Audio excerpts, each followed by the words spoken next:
Hi guys, my name is Aryan and welcome to One Stop Aviation. Today we are going to be discussing about 1 by 60 rule. Basically what 1 by 60 rule means that for every 60 nautical miles you go and for a track error of 1 degree there will be a distance off track of roughly 1 nautical mile. मैं क्या करूं फिर job छोड़ दूं? This was mainly derived from the tan formula, which is opposite upon adjacent. I will show you in the form of a diagram. Much later. Basically what this means is that let's say you are trying to follow a track of 090 but you ended up following a track of 089. So after traveling 60 nautical miles on a track of 089 you will realize that you are off track by 1 nautical mile. This is basically what 1 by 60 rule means. So basically this is what the formula for 1 by 60 rule is. Track error is equal to distance off upon distance gone into 60. So from the previous diagram, from that same example, we had a track error of 1 which was equal to distance off track, we remember was 1 nautical mile, upon distance gone which was 60 nautical miles. So 60 into 60. You can see how it perfectly fits. 60 becomes 1 is equal to 1, which is exactly how this formula works in a nutshell. There are many applications of 1 by 60 and I'll go over a few. I'll give you an example. I'll draw a diagram. Okay. So let's assume that an aircraft was trying to track 090 and he ended up somewhere here instead.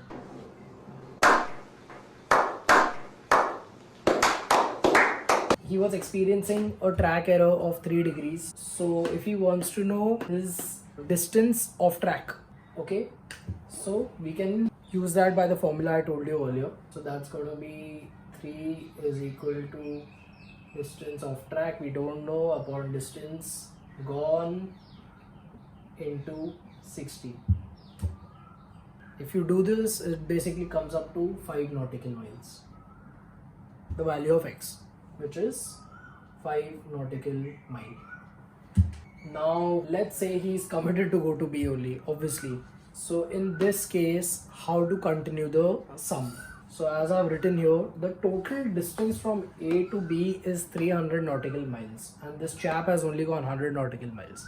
That means you have 200 nautical miles of your journey remaining. Okay. So in that case, what we can do is we can draw this line, which is what he's going to track to go to B now. Okay, so this angle now is called your closing angle. So what you're going to do is draw a dotted line which is parallel to the original track required and an extension of the track that the aircraft was following. Okay. So basically 3 degrees here, this will also be 3 degrees. Okay, this will be equal to this. So to find this angle, we can use the formula in a similar way. That is, closing angle is equal to 5 upon 200 into 60. I'll tell you the answer. Few moments later.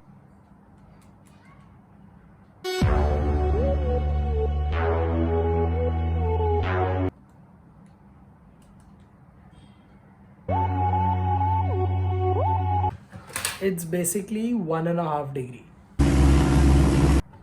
So this is 1.5 degree. This will be 1.5 degree. So basically now what the aircraft needs to do in order to reach B is add this 4.5 degrees and he needs to turn to the right. So he needs to make a right correction of 4.5 degrees. One fine day he'll end up at B.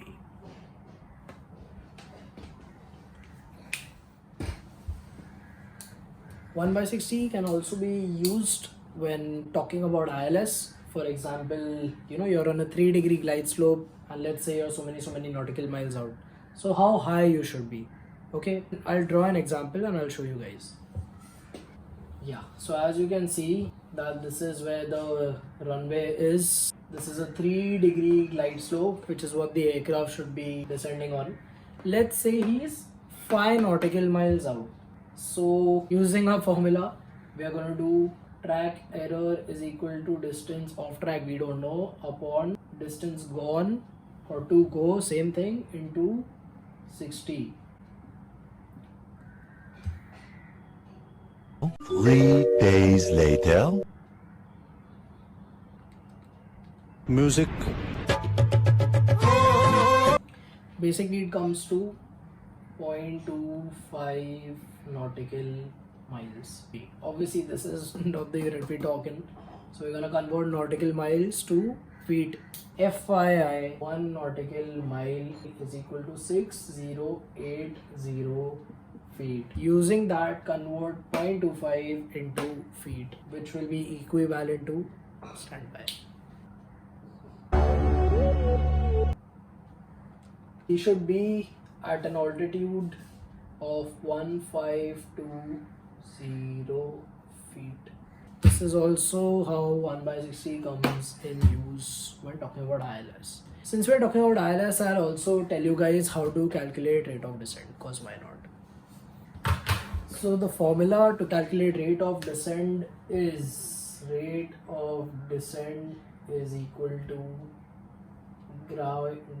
10 seconds later. So this is basically what it is. Glide angle is equivalent to your glide slope. Like for example, if you're on a 3-degree glide slope, then 3 into ground speed into 101.3 divided by 60. This is how you calculate rate of descent. I'll give you an example. Let's say for my favorite 3-degree glide slope for a ground speed of 100 knots, okay, divided by 60.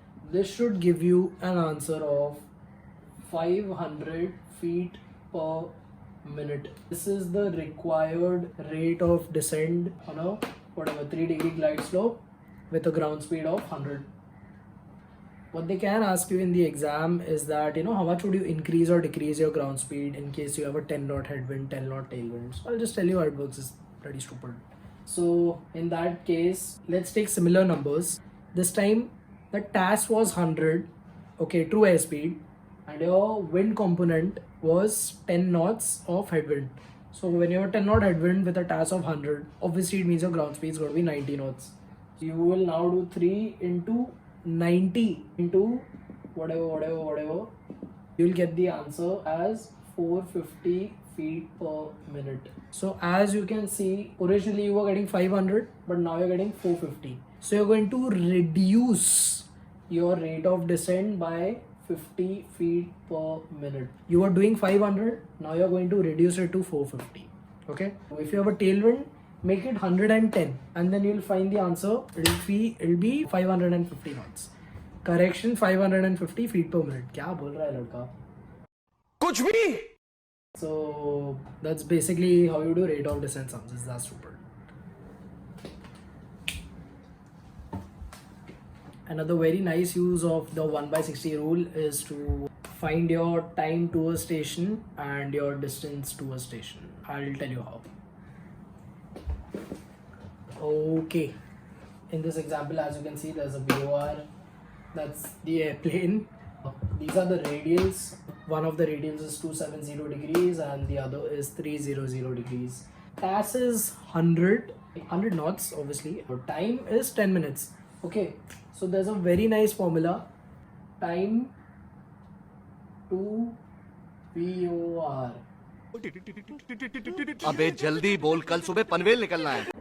Basically, time to VOR is equal to 60 into minutes flown between bearings upon degrees change in bearings.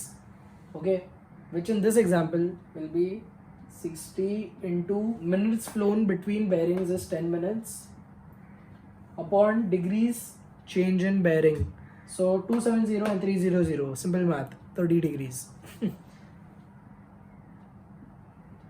Which is equal to 20 minutes. Okay, so the second variation of the same formula is distance to VOR. Last time we did time, now it's distance. So in this case, the formula stays the same, but your 60 into changes to TAS. Basically, you either put TAS or ground speed. So in this same example, to find the distance to VOR, TAS is 100, minutes flown 10 upon degrees change 30. Stand by. Finally, it's 33.33 or 33.3 nautical miles. Another very good use of 1/60 is when you're using your weather radar, so to calculate the height of the cloud. So yeah, this is a pretty interesting formula, helps you get answers quick. It has quite a lot of practical use while flying, and an important thing to remember is that it cannot be used for more than 20 degrees because then the error is too high. I hope you guys enjoyed watching this video and learned something. Thank you for making it to the end. Please like and subscribe. I will keep posting more stuff very soon. Thank you so much. Take care. Jai Hind.